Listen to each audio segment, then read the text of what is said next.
Fy enw yw Catherine McDermott, a fi yw pennaeth cyfadran Mathemateg a Rhifedd.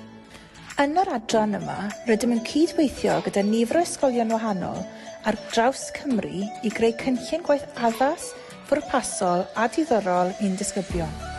Mae disgyblion yn dysgu uned newydd o waith pob hanner tymor ac yn eistedd prawf ar diwedd pob uned i asesu dealltwriaeth.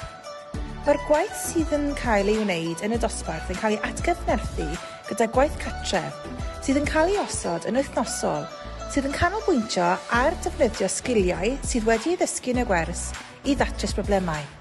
Mae pob elfen o waith rydym yn ei osod ar gael yn dwyieithog ac mae'r adnoddau hyn ar gael i'r disgyblion ac i rieni o fewn ein tîmoedd Microsoft yn ogystal â llu o adnoddau eraill, megis fideos adolygu a chyn papurau tygau.